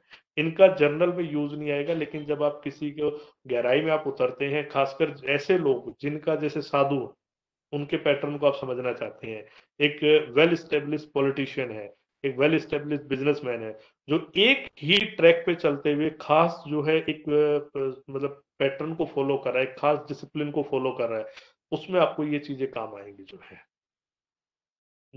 आप सीधा सीधा किसी कुंडली को देख करके ये नहीं कहेंगे कि भाई इसके अंदर ये विवाह का है, ये जैसे मंगल शुक्र कॉम्बिनेशन को पकड़ के चलते हैं। ऐसे बहुत सारे हमने कॉम्बिनेशंस देखे हैं, बहुत सारे जैसे इसमें संतान के रिलेटेड है, तो उसके अलावा बिजनेस के रिलेटेड है या विवाह के रिलेटेड जो कॉम्बिनेशंस है वो बिल्कुल एक फैटल तरीके से फेलियर दिखाते हैं। जब आप पर्सनल डिस्कशन में जाएंगे वहां पर आपको बहुत सारी ऐसी चीजें मिलेंगी जो अच्छी कुंडली, बृहस्पति अच्छा दिख रहा है, लेकिन उसके जो ट्रेड्स, उसकी जो क्वालिटीज या उसका जो लाइफ एक्सपीरियंस है वो इतना खराब मिलेगा कि आप उसको डिस्कस भी नहीं कर पाएंगे जो है। ठीक? तो हमारे को ग्रह के कारकत्व के साथ साथ उस ग्रह के ट्रांजिशन को, उस ग्रह के प्रोग्रेशन को भी वेटेज देनी है, राशि को भी वेटेज देनी है, और उसके साथ में पंचांग को भी वेटेज देनी है। दशा जो है एक फैक्टर है, वो प्रोग्रेशन की तरह काम करता है। और दशा के अंदर भी जैसे अगर आप जैसे हमारे जो अदर टेक्स्ट हैं जब उसको देखेंगे, तो दशा के ऊपर सत्यचर्या का टेक्स्ट जब आप पढ़ते हैं तो उसमें क्लियर मेंशन है, वो ध्रुव नाड़ी के ऊपर बेस्ड है, दैट कि लगन चंद्र में से जो ज्यादा बली है उसकी हमें जो है दशा को कंसिडर करना चाहिए। ठीक है, इसमें फिर अदर कंसेप्ट भी आ रहे हैं बहुत सारे, मतलब आज की डेट में तो अलग अलग कंसेप्ट निकल के आ गए हैं, लेकिन लगन और चंद्र की के अंदर से जो स्ट्रॉन्ग है उसको दशा लॉर्ड के तौर पे, यानी वहां से दशा की स्टार्टिंग काउंट करनी चाहिए। अब ये भी जो है हर एक के बस की बात नहीं है, कई बार दोनों की स्ट्रेंथ एक जैसी आ जाती है। चंद्र की जहां आप बात कर रहे हैं, अब जैसे एक टॉपिक है उसमें अब देखेंगे आप लोगों ने चंद्र क्रिया, चंद्र वेला और चंद्र अवस्था, ये एक पॉइंट है। इसको जो है जो नारद पुराण में और कई जैसे हमारे दूसरे टेक्स्ट है उसमें इसके ऊपर डिटेल में मेंशन किया हुआ है। चंद्र क्रिया, चंद्र वेला, चंद्र अवस्था, इसके ऊपर मैंने काफी वर्कआउट किया, काफी प्रश्न कुंडली जो है मैंने इसके ऊपर देखी जो है, और उसका पूरा जैसे एक सिस्टमेटिक अप्रोच में लेके चलता था। मेरे पास उसकी जैसे मैं टेबल्स एंड वो सब चीजें बना के रखी हुई थी, जिस समय फोन आता है इमीडिएटली उसकी कैलकुलेशन लेके मैंने उनको देखा। तो आप बिलीव नहीं करेंगे कि ऑलमोस्ट 70% प्रश्न कुंडली के अंदर, जो प्रश्न कुंडली, अगर वो जो प्रश्न कुंडली जेन्युइन था, प्रश्नकर्ता ने सही बहुत सिस्टमेटिक तरीके से डिसिप्लिन वे में कॉल किया है, तो उसका जो थॉट प्रोसेस उस समय जो मन में चल रहा है वो जो है चंद्र कला, चंद्र अवस्था, चंद्र वेला और एक और वो है चंद्र क्रिया, इनमें वो रिफ्लेक्ट करता था। सिर्फ पॉइंट ये उठता है कि आपको उसके लिए कौन सा अयनांश यूज करना है, ये भी इंपॉर्टेंस रखता है, क्योंकि हर अयनांश में आपका जो है, जैसे नाड़िया मानसा की बात आती है, अयनांश चेंज होते ही वो चेंज हो जाता है। तो यहाँ पर ऐसे ही आपको वो अपनी अपनी चीजें फाइंड आउट करनी पड़ेंगी, एक एक पॉइंट, एक एक चीज को आपको कंसिडर करना है। अब जो दृष्टि पे वापिस आते हैं, दृष्टि में जो है हमेशा जो है एक चीज ध्यान रखने की है कि राहु हमेशा उल्टा चलता है। ठीक है, केतु को हम उसके उल्टा यानी रिवर्स जो डायरेक्शन में कंसिडर करते हैं। जो सूर्य चंद्र को हमेशा डायरेक्शनल रखते हैं, बाकी ग्रह जो बचते हैं उनका डायरेक्शनल या रेट्रोग्रेड पोजीशन पॉसिबल है। ठीक है, तो अब यहाँ पर दो ग्रहों की जो म्यूचुअल प्लेसमेंट है और जो एस्पेक्ट है वो यहाँ से स्टार्ट हो जाता है। उसके अंदर क्या इंटरेस्टिंग चीज है,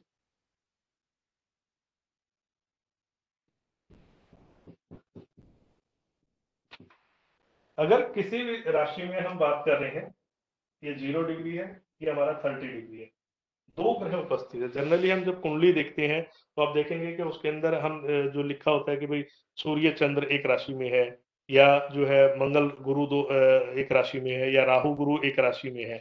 अब यहाँ इंटरेस्टिंग पॉइंट क्या है कि ये गुरु है, ये राहु है। ठीक है, गुरु जो है यहाँ पर डायरेक्ट है, तो राहु सबको पता उल्टा चलता है, वो इधर आएगा 30 डिग्री से 0 डिग्री की तरफ, और गुरु जो है अगर डायरेक्ट है तो वो 0 डिग्री से 30 डिग्री की तरफ जाएगा। ठीक, अब इनके ये डिग्री वाइज क्रॉस हो चुके हैं या नहीं हो चुके हैं at the time of birth, ये क्रॉस हो चुका है या नहीं हो चुका है। सपोज ये 5 डिग्री पे है और ये 10 डिग्री पे है, ये क्रॉस नहीं हुए। अगर हम इसको चेंज कर दें, यहाँ पर अगर हम इसको चेंज कर देते हैं तो मीनिंग हमारा चेंज हो जाएगा। सपोज गुरु 10 डिग्री पे और राहु 5 डिग्री पे है, तो इसका मतलब क्या है कि गुरु और राहु जो है बिफोर बर्थ एक दूसरे को क्रॉस कर चुके हैं, इसलिए डायरेक्शन बहुत इंपॉर्टेंस रखती है। अगर इसके अंदर हम एक और पॉइंट जोड़ते हैं,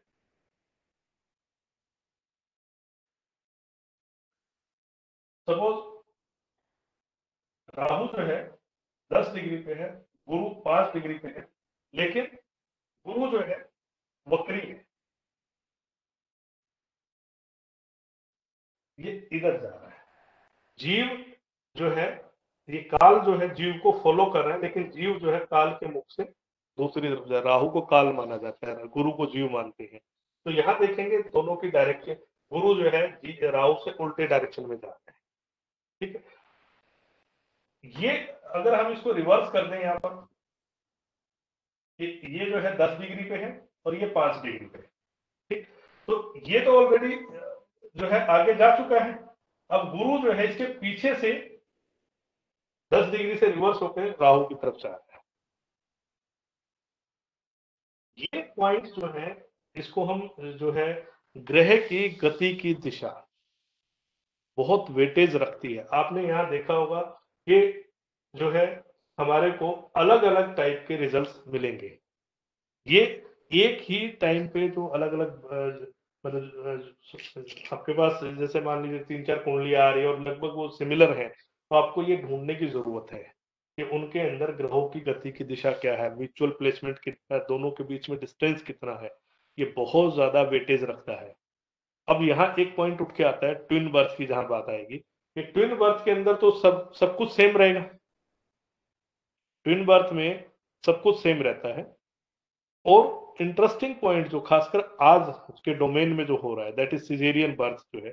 सिजेरियन बर्थ में आप डॉक्टर से बात करके देखेंगे कि उनके पास जब सिजेरियन और वो सी सेक कर रहे होते हैं, उनके पास टाइम नहीं होता। टाइम मतलब कि उनको सब कुछ इतना जल्दी फास्ट पिन पॉइंटेड करना होता है कि वो दो बच्चों के बीच में गैप नहीं रखते। यानी कि एक बच्चा निकाला तो तुरंत दूसरा बच्चा उसी समय पे पिक करते हैं। ठीक है, जो नेचुरल बर्थ हो रहा है उसमें जो है 2 मिनट 10 मिनट आधे घंटे का, कईयों में तो 2-2 घंटे का भी गैप हो जाता था। ठीक है, जहां 2 घंटे का गैप हो रहा है वहां पर आप कहेंगे डी चार्ट चेंज हो गया, नवाज चेंज हो गया, सब कुछ चेंज हो गया था, लगन भी चेंज हो जाता था, फीचर्स अलग आ जाते थे जो है। ठीक, लेकिन जहां पर सी सेक हो रहा है, जहां पर आपका डी चार्ट तक सेम आ रहा है, उस केस में आप क्या करेंगे? उस केस में हमें प्लेनेटरी कारकत्वों का यूटिलाइजेशन करना होता है। उसमें और भी मेथड्स हैं, वो जो है जनरल पब्लिक डोमेन में नहीं आते हैं।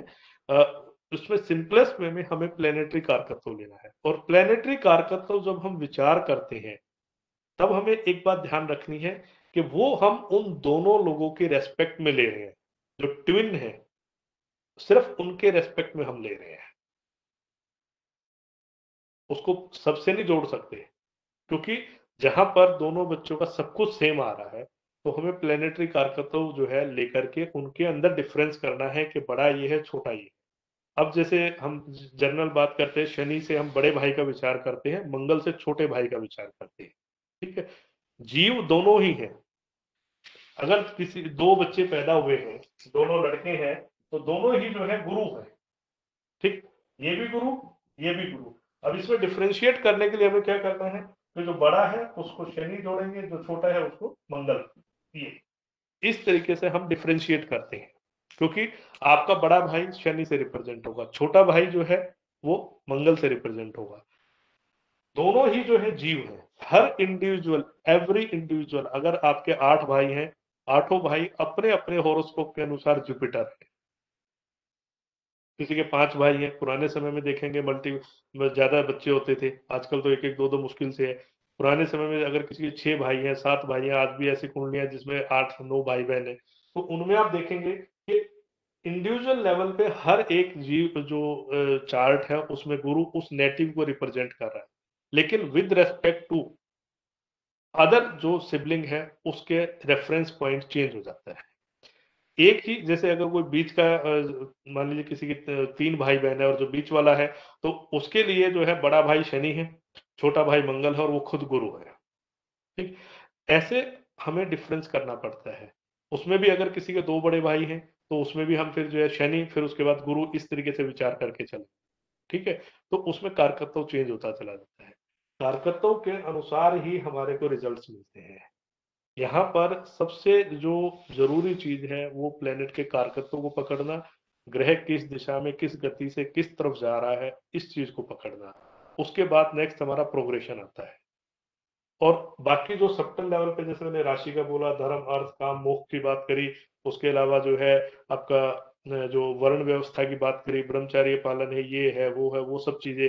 फिर साइक्लिक पैटर्न की बात आती है। साइक्लिक पैटर्न में जैसे बच्चा जब पैदा होता है तो 12 साल के पुराने समय की जो व्यवस्था थी, उस समय में क्या होता था कि 8 साल से लेके 12 साल की उम्र तक बच्चे को या को गुरुकुल में भेजा जाता था, जो है डिपेंडिंग अपॉन जैसा बच्चे की नरिशमेंट है, परवरिश है, घर का बैकग्राउंड, जरूरतें, सब उसी हिसाब से बच्चे को जो है मोटा मोटा 8 से लेकर के 12 या 14 साल तक गुरुकुल में भेज दिया जाता था। 6 डिपेंडिंग अपॉन उनकी जैसे भी ग्रेस्पिंग पावर होती थी, उस हिसाब से वो कोई 2 साल में, कोई 5 साल में, कोई 6 साल में, कोई 10 साल में अपनी शिक्षा पूरी करके आता था। आज की तरह ये पैटर्न नहीं चलता। जैसे आज का पैटर्न देखेंगे कि भाई आपको 12 साल स्कूल में लगाने ही लगाने हैं, 3 साल की ग्रेजुएशन चलेगी। उस समय में योग्यता के आधार पे बच्चों की उनकी प्रमोशन अपने आप टीचर करते थे, जो है जैसी जिसकी ग्रेस्पिंग पावर है उसको वैसे ही सिखाया जाता। तो अब यहाँ पर जो है, जैसे देश काल पात्र परिस्थिति हमारी बदलती जाती है, जैसे हमारे ड्यूटीज, जैसे हमारी जो है रेस्पॉन्सिबिलिटीज बदलती जाती हैं, उसी हिसाब से हमें चीजों को कंसिडर करना है। जैसे फीमेल्स के केस में एक पॉइंट जो है जिस थोड़ा जरूरी है वो समझाए तो, जब फीमेल्स को हम बात करते हैं वीनस से रिप्रेजेंट करते हैं, ठीक है। वीनस जो है वो शुक्र यानी स्त्री कारक ग्रह है। उसके पीछे एक लॉजिक है, वो लॉजिक जो कभी मैं अलग से डिस्कशन में लूंगा। उसके लिए आपको शुक्र ग्रह का जो खगोलीय जो डिटेल है उसको समझने की जरूरत रहेगी, तब आपको वो क्लियर हो जाएगा, जो है ठीक है। जो शुक्र जो है जनरल वे में स्त्री को रिप्रेजेंट करता है, लेकिन जब हम ब्रॉड लेवल पे देखते हैं तो स्त्री के जो फीमेल है उसके लाइफ साइकिल को जब स्टडी करेंगे, उसमें 3 स्टेजेस आती हैं। मेंस्ट्रुअल साइकिल स्टार्ट होने से पहले, मेंस्ट्रुअल साइकिल स्टार्ट होने के बाद से लेके मेनोपॉज स्टेज और आफ्टर मेनोपॉज, तीनों स्टेजेस जो है फीमेल की अलग अलग फिजिकल मेंटल स्टेट्स कंडीशंस को रिप्रेजेंट करती है। पहली स्टेज है जहां पर कि उसमें रिप्रोडक्टिव एबिलिटी नहीं है, ठीक है, that is represented by Mercury. एनयूएच इन नपुंसक ग्रह, जैसे नपुंसक वर्ड बहुत ब्रॉड मीनिंग रखता है, यहाँ इसको कंफ्यूज मत हो जाइएगा। मरकरी जो है वो जब तक कुमारी की, जो कुमार या कुमारी, ये जो डेफिनेशन है वो हम मरकरी से लेते हैं। और युवा जो है उसमें मेनली मरकरी का रोल है, जब तक कि फीमेल्स में या मेल्स में भी आप देखेंगे कि उनका एक सर्टेन एज के बाद जो है स्पर्म प्रोडक्शन स्टार्ट होता है, ठीक है, हार्मोनल चेंजेस जिसको हम कहते हैं। इन चीजों को समझने की जरूरत है। फिर जहां से फर्टिलिटी आ जाती है, वो जो टाइम स्पेन है वो शुक्र के पास रहता है जब तक फर्टिलिटी है, ठीक है। अब उसके बाद जैसे फर्टिलिटी बंद होती है, वो जो है चंद्र के पास चला जाता है। जो चंद्र को हमने जो कारकत्व दिया है, माँ का जो कारकत्व दिया है, उसको समझने की जरूरत है। ये बहुत इंपॉर्टेंट पॉइंट्स हैं जिनको एक एक करके हमें टॉपिक्स को डिस्कशन में लेना है, एक एक चीजों को सिस्टमेटिक समझते जाना है। उसी हिसाब से हमारे को जो है रिजल्ट्स जो है वो मिलेंगे। इसमें फर्दर आप चाहे आयुर्वेद के एंगल से इसको बहुत ज्यादा डिटेल में एक्सप्लोर कर सकते हैं। बहुत चीजें आयुर्वेद के एंगल से बड़ी डिटेल में है, डिपेंड करता है कि आप उसको किस तरीके से लेंगे। हमारे जितने डी चार्ट्स हैं, लोग बहुत ज्यादा इग्नोर करके चलते हैं। डी चार्ट्स की अपनी एक अहमियत, जैसे मैंने पहले ही बोला था, तो डी चार्ट का अपना पूरा एक फंडामेंटल्स है, उसके अंदर आपका सब कुछ आता है। उसमें आपके जो जो कंसेप्ट जितने भी है, फिजिकल हेल्थ, मेंटल हेल्थ, आपके जो है, जैसे D7 की बात करते हैं। अब एक पॉइंट और है यहाँ पर, लास्ट में फिर वाइंड अप करेंगे, मुझे लगता है काफी टाइम हो गया है। आप देखेंगे संतान की जहां बात आती है, हम बात करते हैं D7 से, और जहां पत्नी की बात आती है तब हम बात करते हैं D9। इसके अंदर लॉजिक क्या है, डिफरेंस क्या है? संतान के लिए हमें D5 लेना चाहिए, पत्नी के लिए हमें D7 लेना चाहिए, लेकिन हम जो है संतान के लिए D7 ले रहे हैं, पत्नी के लिए D9 ले रहे हैं।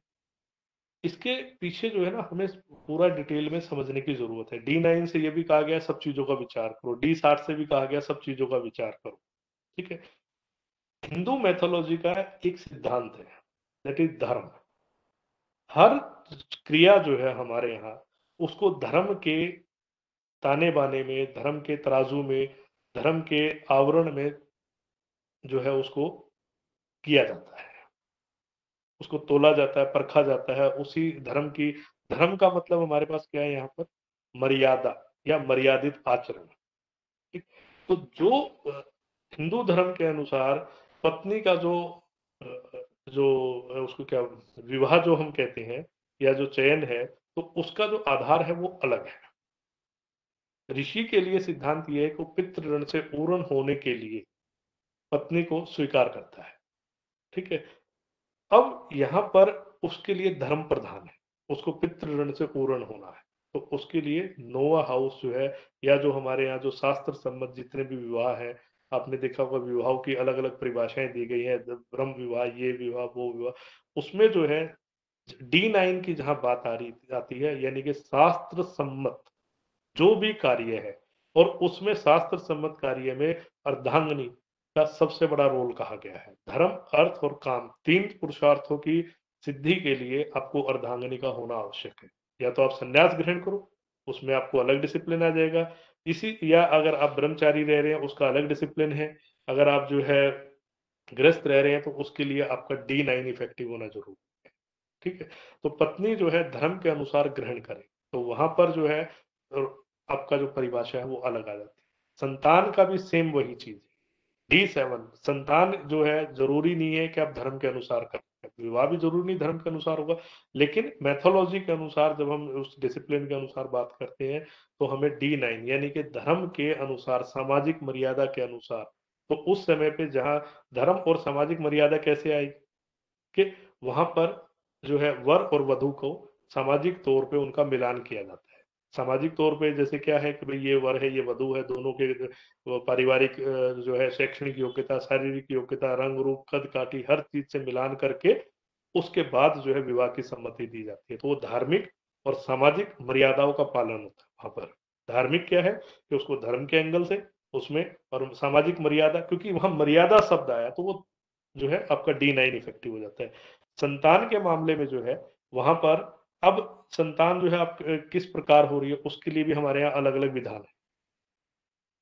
उसमें भी जैसे संतान जो है महाभारत का आप देखेंगे, जो महाभारत का पूरा एपिसोड इसके लिए सबसे बेस्ट आइडियल एग्जांपल है कि वहां पर संतान के आपको different different types, different different मतलब फॉर्म्स जो है वो मिल जाएंगे।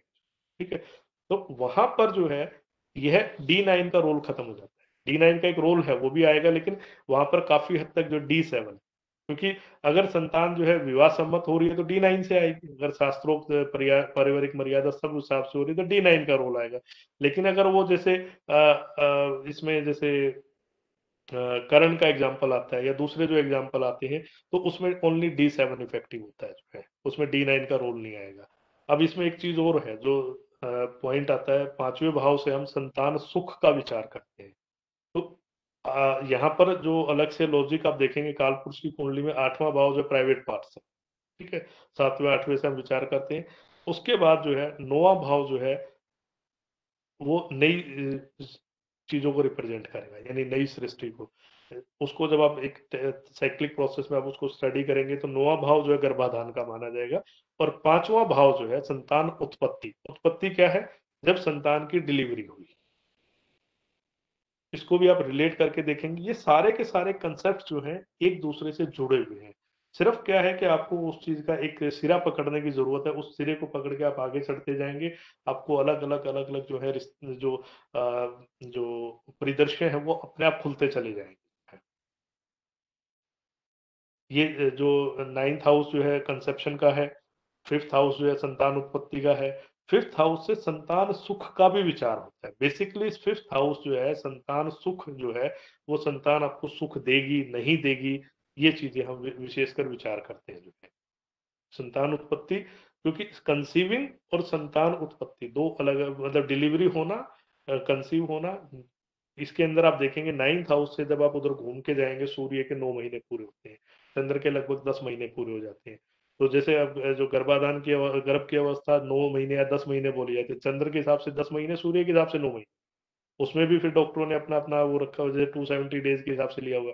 तो वो आपको उसको यहाँ लॉजिकली एक एक कंसेप्ट को जोड़ करके लेके आना है। तो आज के लिए हम इसको इतना ही रखते हैं। नेक्स्ट सेशन जैसे कभी मतलब जैसे आप लोगों का सबका विचार रहेगा, तो हम एक एक टॉपिक को ये सिस्टमेटिक जो है कवर करेंगे, जो है उसमें प्लेनेटरी कारकत्व आ जाएंगे, उसके बाद राशि के कारकत्व में फिर जो है एडजेसेंट हाउस जो राशियां हैं उनका विचार है। उसके अलावा हमारे पास जो है जो एस्पेक्ट्स है, एस्पेक्ट्स में भी एक चीज और है। जैसे अभी एस्पेक्ट्स की हमने यहाँ बात करी, ये वाला गुरु और राहु का जो हमने बात करी कि इसमें कितना विचार करते हैं, फिर एडजेसेंट हाउसेस है, अपोजिट हाउसेस है। अपोजिट हाउस जो एस्पेक्ट जो है प्लैनेट्स के म्यूचुअल भी है, उसके अलावा जो राशि का भी है, उसके अलावा जो है उनका इसमें जब हम अप्लाइंग एस्पेक्ट है, सेपरेटिंग एस्पेक्ट है। अप्लाइंग मतलब जो ग्रह एक दूसरे की तरफ जा रहे हैं, सेपरेटिंग एस्पेक्ट जो दूसरे ऑपोजिट जा रहे हैं। जैसे राहु और केतु ये गुरु और राहु के केस में हमने कहा था, अगर दोनों अलग डायरेक्शन में जा रहे हैं तो उसको हम सेपरेटिंग एस्पेक्ट बोलते हैं। दोनों एक दूसरे की तरफ आ रहे हैं तो वो जो है अप्लाइंग एस्पेक्ट बोला जाएगा। तो ये बहुत इंपॉर्टेंस रखती है। एक एक टॉपिक को आप सिस्टमेटिक कवर करते चलिए, अपने जो टूल्स हैं, जो भी डिसिप्लिन आप फॉलो कर रहे हैं, उसमें इनको जोड़ते जाइए। उसके बाद जो है फिर आप नेक्स्ट लेवल पे नक्षत्र को जोड़िए, नेक्स्ट लेवल पे आप दशा को जोड़िए। बीच में जो है एक और इम्पोर्टेंट पॉइंट प्रोग्रेशन और ट्रांजिट, इसको भी बहुत ज्यादा वेटेज देनी है। सिस्टमेटिक जोड़ते जाइए, आपके कंसेप्ट क्लियर होते जाएंगे। अब जैसे नौकरी की बात आ रही थी, एक मैं लास्ट में एक टॉपिक ये कवर कर देता हूँ। बहुत से लोगों का ये रहता है, एक चीज जान लीजिए, शनि जो है ईच एंड एवरी टाइप के कर्मास को रिप्रेजेंट करते हैं, और केतु जो है मोक्ष को रिप्रेजेंट करता है। मोक्ष मीन्स टर्मिनेशन ऑफ सांसारिक कर्मास, ठीक है, उसमें विरक्ति जो बिल्कुल अलग हो जाना। तो जहां केतु किसी भी चीज को अपोज करेगा, आप समझिए उस जीव के वो सांसारिक ट्रैक को डिस्टर्ब कर देगा, सांसारिक प्रोग्रेस को, सांसारिक ग्रोथ को, सांसारिक जर्नी को वो डिस्टर्ब कर देगा। ठीक है, उसको हम एक डिटेल में कभी पूरा जो है इस टॉपिक के ऊपर बात करेंगे, क्योंकि ये बहुत जरूरी टॉपिक है। बहुत बार आप देखेंगे प्रिडिक्शंस फेल जाती हैं। प्रिडिक्शंस फेल जाने का मेन कारण है कि हमें ये समझ नहीं आती है कि इस व्यक्ति के लाइफ का, इस व्यक्ति का लाइफ ट्रैक क्या कह रहा है। हर व्यक्ति सांसारिक कामयाबी नहीं ले सकता। बर्थ एंड डेथ साइकिल में वो व्यक्ति कहाँ खड़ा है, अगर वो बिगिनिंग में है तो उसके कोई कर्म नहीं है, वो जो करेगा पुरुषार्थ के हिसाब से आगे बढ़ेगा। जो उसका जीवन पुरुषार्थ प्रधान है, उसका भाग्य ही उसका पुरुषार्थ है। जिस चीज में एफर्ट डालेगा, जितने भी आप देवी देवता जो अवतार देखते हैं, सबका जो है पिछला कार्मिक लगभग लगभग जीरो होता है। जितने महापुरुष हैं सबके पिछले कार्मिक जीरो है। दूसरी कैटेगरी आती है बीच में, जहां भाग्य और, क्योंकि भाग्य और पुरुषार्थ, पीछे जो पिछले जन्म के कर्म है वो व्यक्ति कितने लेके आगे खड़ा हुआ है, उस समय भाग्य या पुरुषार्थ दोनों में से काम करेगा। किसी का भाग्य प्रबल होता है, किसी का पुरुषार्थ प्रबल होगा। लास्ट में यानी जो एग्जिट में खड़ा हुआ है वो जो है साधु है। उसके लिए आप देखेंगे, उसके लिए उसका कर्म कोई वो नहीं होता, वो सिर्फ भक्ति करता है। उसको बैठे बिठाए, जो जेन्युइन साधु है उसको बैठे बिठाए रोटी सब्जी पानी सब कुछ भगवान अपने हिसाब से उसकी व्यवस्था करके रखता है। ठीक है, वो एग्जिट स्टेज पे बैठा हुआ है। एग्जिट स्टेज वाले जो है आप देखेंगे कितने जो साधु हैं, दुनिया भर के साधु हैं, लेकिन जो सही साधु है, जो जेन्युइन साधु हैं, कितने होते हैं। एग्जिट वाली जो स्टेज पे बैठे हैं बड़े लिमिटेड होते हैं। तो बर्थ एंड डेथ साइकिल के इस पूरे साइकिल खेल को समझने की थोड़ा सा प्रयास करना चाहिए। हालांकि ये प्रकृति के नियमों के खिलाफ हो जाता है, लेकिन वहीं से आपको क्लू मिलेगा कि किस व्यक्ति की सक्सेस कहाँ है। पुरुषार्थ प्रधान है, कर्म प्रधान है, भाग्य प्रधान है, वो किस चीज में ज्यादा सक्सेस लेगा। इन चीजों को एक एक करके आप टॉपिक्स को कवर करते जाइए, और इसमें आने वाले देखते हैं एपिसोड्स, अगर और बनते सेशन बनेंगे तो उसमें हम टॉपिक वाइज जो है इनको और ब्रॉड लेवल पे जो है डिस्कशन करेंगे।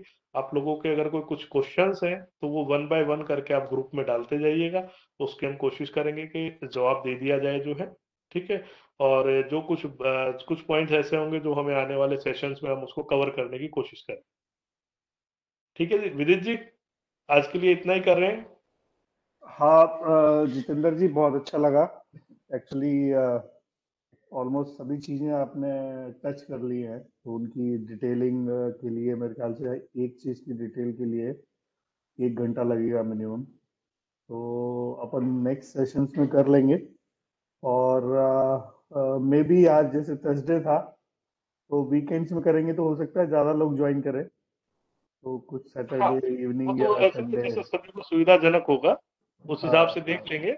और टॉपिक जी वाइज जो, क्योंकि आज मैंने खाली एक ब्रॉड डिस्कशन किया था कि भाई जो थोड़ा सा लोगों को क्लैरिटी रहे कि भाई हम लोग क्या करें, क्योंकि काफी लोगों का कंफ्यूजन था, काफी कोई फोन वगैरह आ रहे थे कि भाई जी इसको थोड़ा सा हम स्टार्ट करें जो है। तो उस जी जी हिसाब से मैंने एक इंट्रोडक्शन देने की कोशिश करी है। जी बाकी इसमें बहुत बहुत डिटेल्स है, मतलब इतना जी डिटेल है जी कि मतलब जो है समझिए कि मेरे ख्याल में जो अगर हम 50 सेशन भी लेंगे तो भी कम है ये।